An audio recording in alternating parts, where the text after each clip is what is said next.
In the beginning, I was listening to the staff. I spent the first 60, 90 days listening to the staff. I came into a very veteran staff of individuals, professionals who had 16 to 25 years each with ATA. So I was the sponge soaking up all of their knowledge. And from there, I have gone through the board, done all of my listening tours, meeting with everyone. I most recently did individual meetings with our chapter affiliate leadership and also with our division leadership because we've had some staff turnover and they're used to seeing the same people. And so there's been a lot of, here's how we used to do it. This is how we've always done it. The standard, if you can understand the standard questions and answers and comments from members that have been used to dealing with the same people for years and years and years. It's been both challenging to listen to, but also humbling and rewarding because I'm able to just hear what they're saying, hear what they want. And also at the same time, I have these ideas of how can I make things better for them?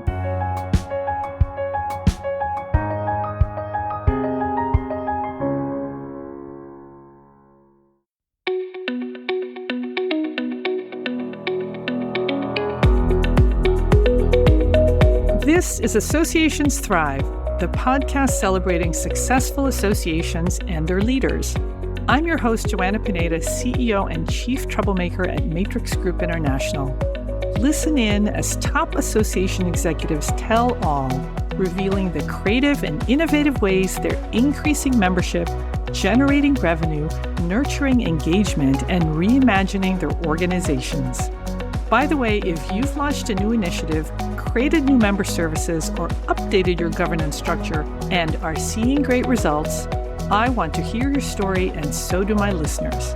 I'd love to have you as a guest. Go to podcast.matrixgroup.net and apply to be on Associations Thrive. Now let's dive into this week's show. Today, I'm speaking with Kelli Baxter, Executive Director at the American Translators Association, or ATA. Kelli, welcome to the show. Thank you for having me. It's a pleasure. So, Kelli, tell us about ATA. ATA is the largest professional association of interpreters and translators in the United States. We're a 501c6 trade association. We're headquartered in Old Town Alexandria, Virginia. More than 3,000 of our members, they are professional interpreters. We have a pretty vast membership that spans from the United States through Canada, Europe, South America, and Asia. Kelli, in what environments do your members work? Wow, that's a great question. They work at this stage, and I won't say post-COVID, I will say in our new environment. Right. They work remotely. They work in person. Our members are interpreters and translators that work in government, in the healthcare system, in audiovisual industries, in school systems and education systems. They work anywhere you can imagine. And I didn't realize how much they do until I came on board. Wow. So, for my listeners and for me as well, what's the difference between a translator and an interpreter? Well, they have similarities, translation and interpreting. They have different skill sets that people don't realize. Interpreters actually mediate the languages orally, and translators work with written material. So we have lots of translators that translate documents daily. It could be something as simple as a marriage certificate. You're translating financial documents. There are a lot of financial translators. It's a difference that people don't realize. And most translators are skilled at both translating and interpreting, but some just do interpreting. There are many native language speakers that are interpreters by just being from whatever country they're from. So, Kelli, I'm a big language fan. I am using Duolingo to learn Italian and Korean. Wow. I read an article recently in The Atlantic that said, learn a language now before AI makes it less useful. And I don't actually believe that learning a language will become less useful because, first of all, love language, right? There's just innate beauty in that. But I have to imagine that AI is transforming and disrupting the profession. So what's happening? It's disrupting in a sense that it is adding an extra tool that our members have to learn.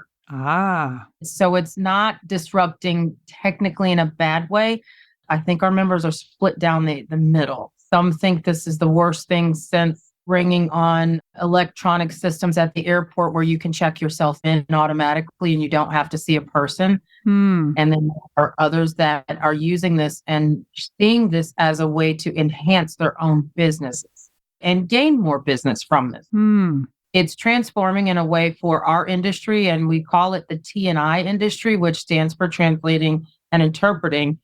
It's transforming our industry, I believe, for the better because it's allowing us to create new opportunities for our members, and our members have better opportunities for career advancement because they will gain extra tools from having AI tools.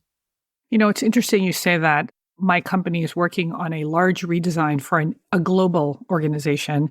And because of AI, they are now going to offer the website in many more languages, but they're also requiring more human translations as a result, too. So they're doing more of both.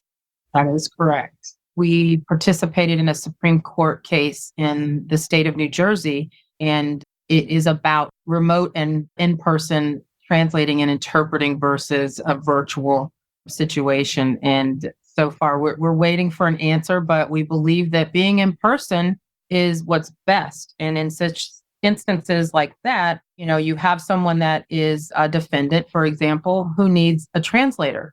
They need a translator for their case. It's much harder for a translator to be effective in the courtroom and support a defendant or a plaintiff in any case.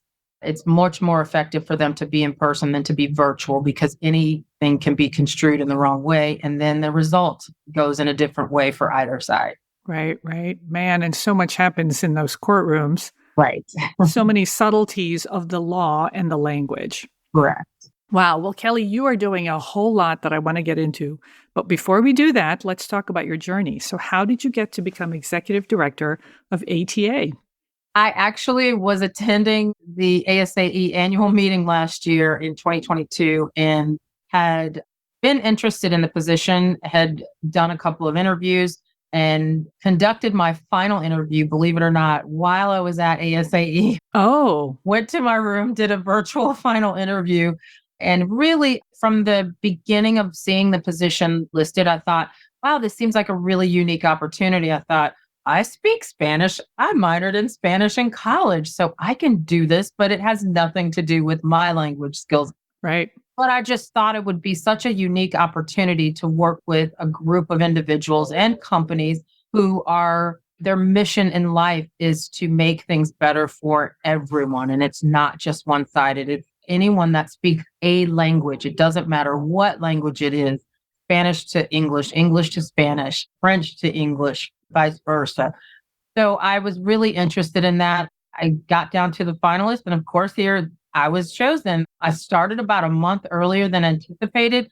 And to my surprise, I was at my first conference of theirs, and they introduced me to the membership. And it was just, I had such a warm welcome.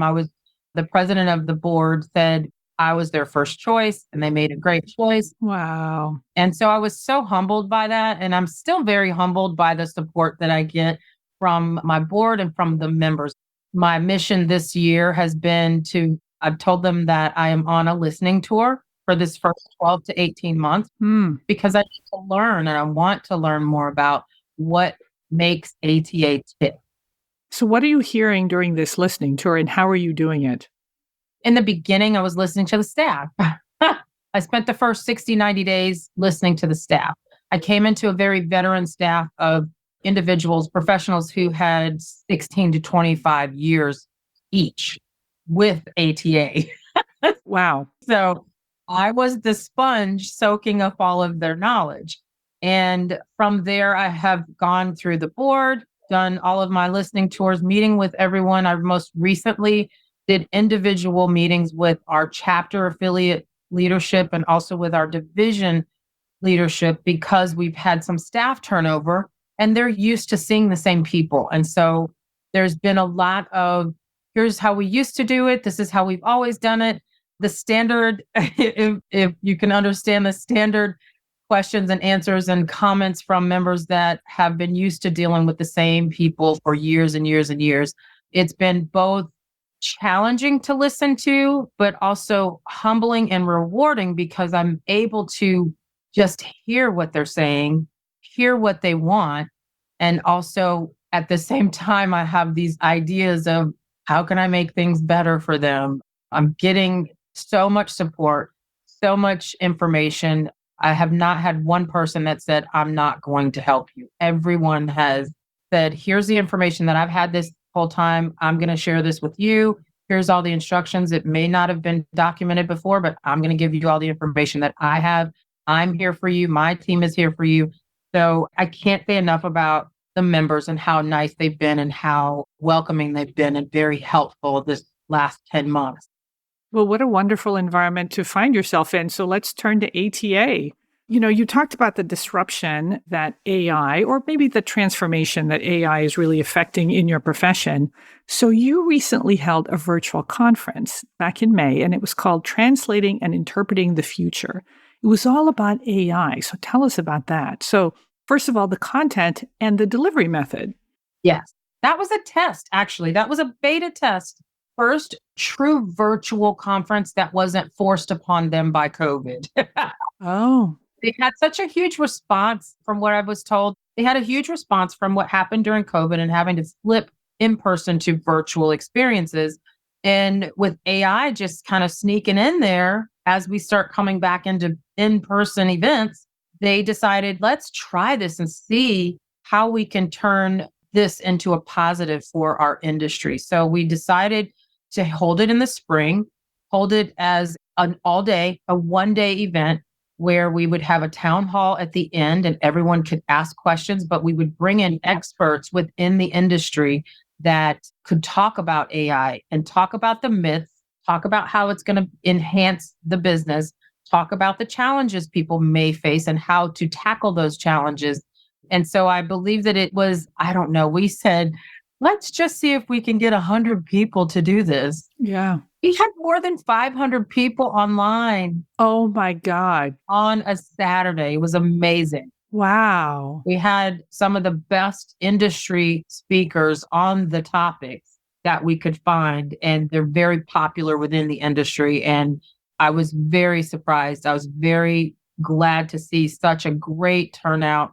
We had a live chat room going the entire time. People could go in and out of rooms. We did networking. So we did in the morning, we did kind of a brunch style of a networking session before we went into all of the sessions. And then we did on the breaks, people could break out into networking rooms. And that's where our sponsors got to get 2 minutes of fame.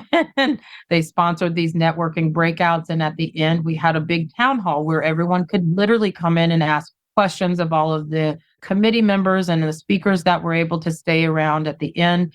Our feedback was really good. And I am planning to make sure that this is an annual event.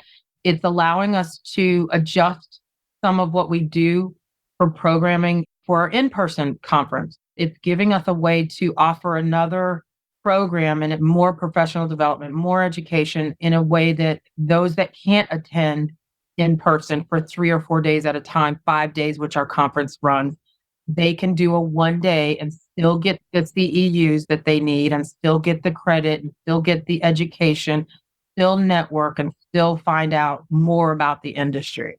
Yeah. So Kelli, it sounds like the content was amazing, but also the fact that it was virtual also made it accessible to people maybe who cannot or will not travel to a conference for whatever reason. So that's something that you're planning to continue. So you are now going to have a hybrid strategy in that your annual is in person, but your spring conference will be virtual. Yes. And we've even toyed around with making the virtual conference every other year, make it a 2-day, and then not having an in-person conference one year, the year that we do a longer virtual conference. We talked about that, and we kind of threw it up on the wall at our last board meeting this past weekend, and we'll see what happens. Yeah. flesh it out and see what works and what doesn't work. But we are planning to have another one in the spring of next year. And we want to start promoting that this year in the fall at our annual conference in person. Nice. Kelli, I have a client. It's a trade association in the medical field, and their board said last year, we are fundamentally transformed by this pandemic. And so the board gave the association permission to rethink everything in the association. Pretty bold, including the annual conference. And so they surveyed the membership, and half said I want it to be virtual and the other half said in person. So they're going to experiment with different models. I'll tell you about it offline, but it's been a really interesting journey. That's a great survey question that I would definitely think about putting out there as a one question survey to our membership. Yeah. Hey, speaking of annual conference, you've got your big one coming up. It's your 64th annual conference in Miami in October. So what new and different things are you going to be doing this year? This year, we actually are providing enhanced sponsorship opportunities. When I came on board, I was told that the sponsors would they only go after sponsorships and exhibitors during the conference, just for the conference. And so one of the things that after having a focus group with our last year's conference sponsors and exhibitors, we found out is that they want more. They want more visibility. They want to do more. They want to be more involved. And so we created a year-round sponsorship program with opportunities that will vastly expand everyone's visibility. And we just opened registration 2 weeks ago, and we opened sponsorships last week. We've already sold close to $50,000 in sponsorship, which our goal is really only 65,000. So we're on our way there. Wow. Room block is already at 65% capacity, which is great. And we have close to 300 people registered already. Our normal registration would be, or attendance, I would say, would be close to back before COVID. Yeah, 2019, right? Yeah, pre-COVID would be about 12 to 1,500. This year, we are looking to get to 1,500, but in light of everything that's happening with social justice, the causes, the civil unrest really in Florida, we are anticipating a reduction. We've already had a few speakers that have canceled. We've had some members that said they are not going to come because of their fears of racism and injustice to the LGBTQ plus community. And so we have been taking steps to communicate and be super transparent with our membership, encouraging them to come and support our Florida chapter and support all of our Florida members. So you're kind of enacting a stay and fight, Stacey Abrams type philosophy, right? Yes. Instead of abandoning our Florida chapter and saying, I'm not coming, you're saying, come and support them and help us to promote this cause. Right. And so our Florida chapter is very much involved in the planning and execution of the conference, in helping to make everyone feel safe. We've already met with the hotel. We've met with local police. Oh. And we've been told that because this is an election year in Miami, that the local police are giving us extra police force and presence. Why do they think that's necessary for the American Translators Association annual conference? Right. That's a little terrifying. Right. I mean, Miami is Miami. Right. And so they've not had, and they've assured us, they've not had one incident. We're going to be in the downtown area. However, what they've told us is they will give us the extra police presence because our members are asking for it. They want to make sure that they feel safe when they walk outside of the hotel. They feel fine in the hotel. It's walking outside of the perimeter of the hotel where they think, okay, we're having offsite events. Our members are coming from all over the world. Is anyone going to get accosted? So, there's cause for some people to feel like, oh, I want to be extra cautious.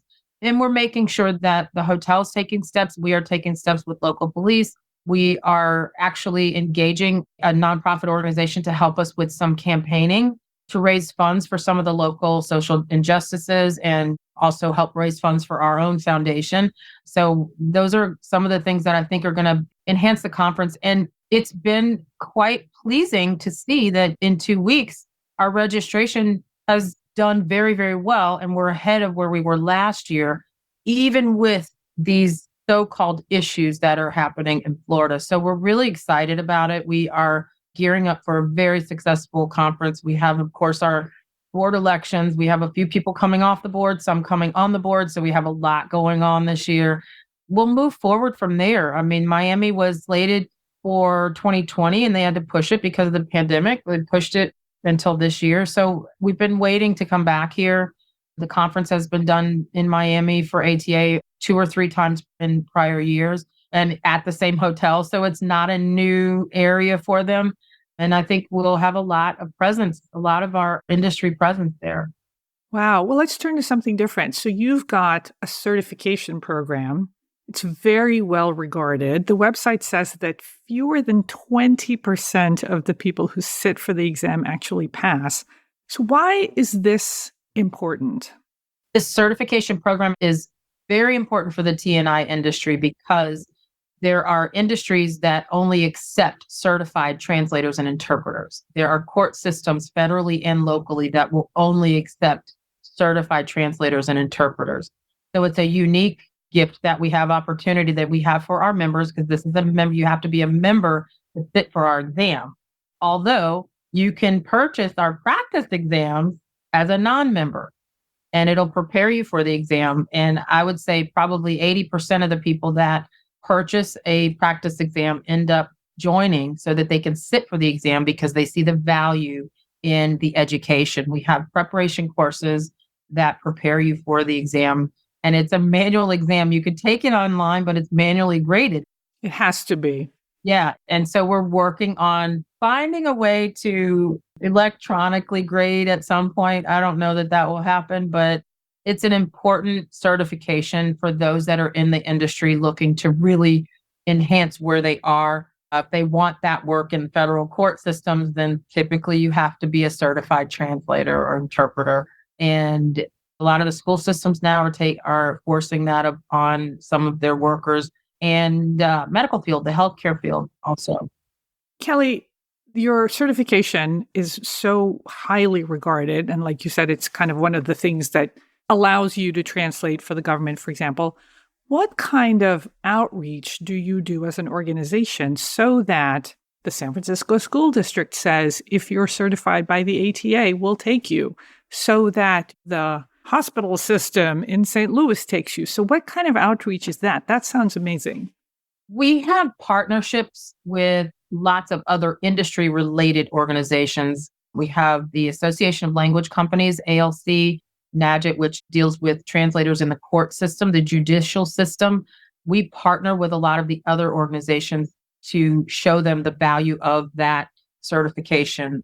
We are reaching out every way we can, including social media now, which is giving us a much bigger presence in promoting our certification program, promoting the benefits of it, and actually showing testimonies, of course, someone that's got the certification versus someone that doesn't, how much work someone with a certification can get versus someone that is just an independent contractor trying to work on their own to get a job in the court system, for example, in the medical profession, at a university, being a teaching professional in the university systems. Hey, let's talk about this for a second. So while we were prepping, you gave me a pretty staggering statistic, which was 62% of your members are close to retirement. Yes.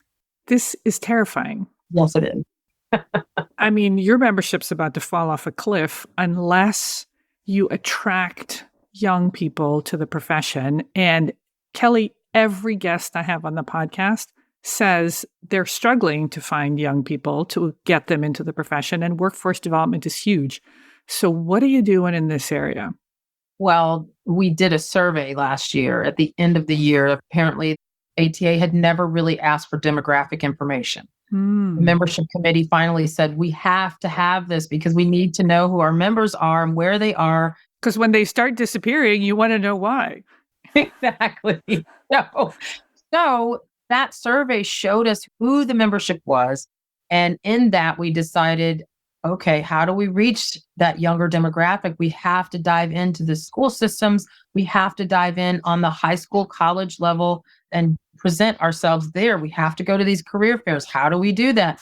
How do we reach the young people? How do we get them interested in our industry? Well, part of that is social media. So one of the things we did immediately, I brought a social media coordinator on board immediately. He is 26 years old and has been doing this for years. He's an expert, if you ask me, because I'm not a real good social media person. So we have gone into creating new visibility platforms through social media. We've updated all of our social media channels. We're doing more analytics and outreach with podcasts, with social media on every social media platform you can imagine.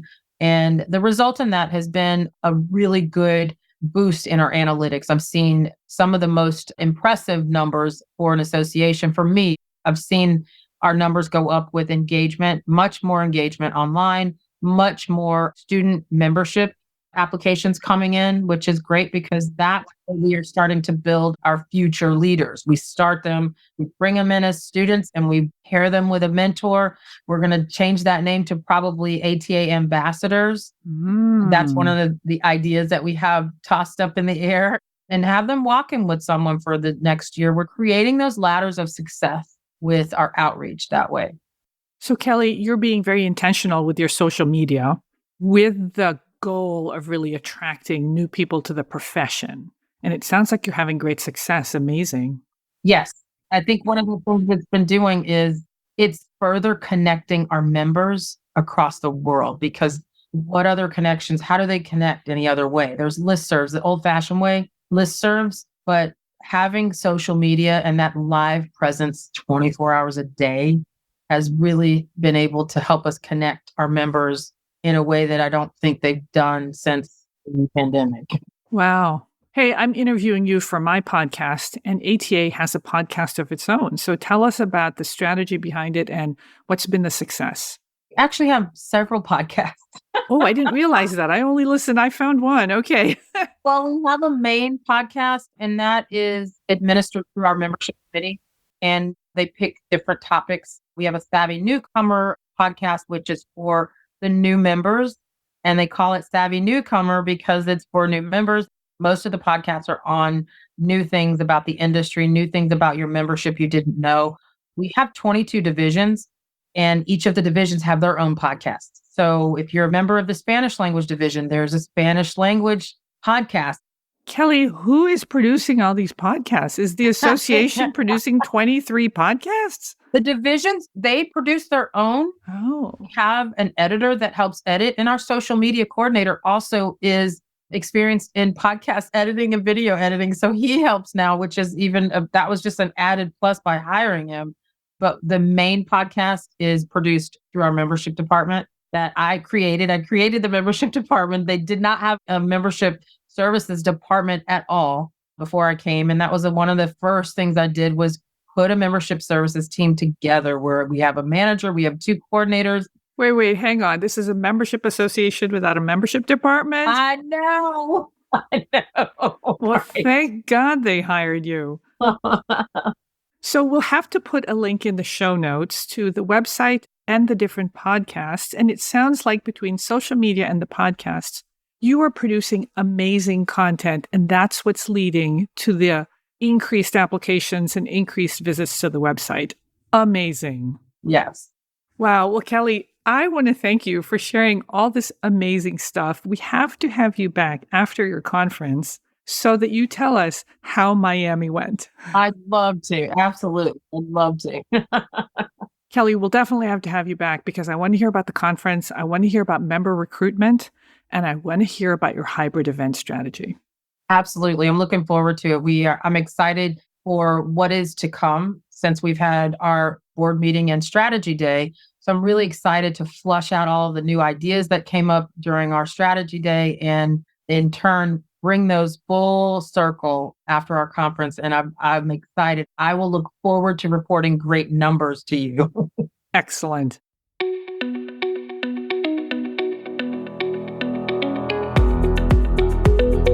Thanks for listening to Associations Thrive. We're so glad to have you here. You know, my personal mission and the mission of my company, Matrix Group International, is to help associations and nonprofits increase membership, generate revenue, and thrive in the digital space. I want to hear stories of how your organization is thriving in today's challenging landscape. Please apply to be on my show by going to podcast.matrixgroup.net. By the way, do you need help with a digital initiative? Maybe it's a website redesign, a new membership database, or a hybrid meeting that you're planning.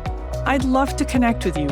Please visit the Matrix Group website at matrixgroup.net. Thanks again for listening to this week's episode of Associations Thrive. Don't forget to subscribe to the show, leave a 5-star rating, post a comment, and share it with your colleagues and friends. Bye!